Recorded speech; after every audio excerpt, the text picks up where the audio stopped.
दिवसभर फिरलं, संध्याकाळ झाली, 5 वाजले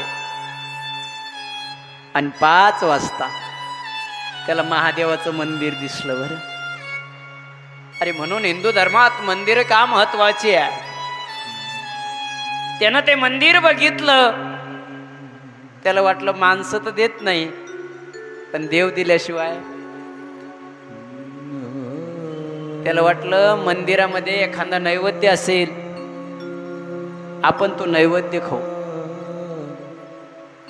आणि म्हणून त्या नैवेद्याच्या आशेने ते मंदिरात गेलं, ते महादेवाच्या. पण त्याचं दुर्भाग्य असं होतं, मंदिरात गेल्यानंतर त्या दिवशी एकादशी असल्यामुळे कुणी नैवेद्य आणलेला 2 पेढे होते, त्यानं ते 2 पेढे खाल्ले. विश्वास होता देव काहीतरी देईल. किती विश्वास होता, अरे एवढ्या लेकराचा कोणीतरी येईल, आणेल काहीतरी. तिथंच झोपलं रात्रभर.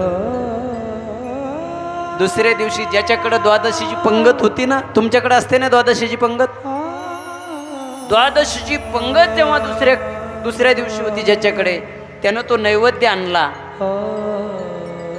तो नैवेद्य त्या देवापुढे ठेवला. माय, ते लेकरू वाट पाहायचं, हा माणूस कधी उठून जाईल आणि आपण तो नैवेद्य कधी घेऊ. ते व्यक्ती उठून गेल्याबरोबर बस त्या लेकराने तो नैवेद्य उचलला, मंदिराच्या बाहेर आला.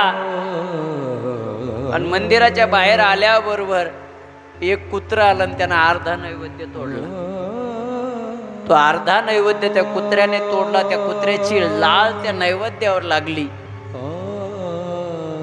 त्या राळेगणचे समाजसेवक एक आहे दुसरे, शरद नाना म्हणून, त्या शरद नानांनी ते बघितलं. म्हणजे बॉस सारखे असल्यामुळे त्यांनी बघितल्याबरोबर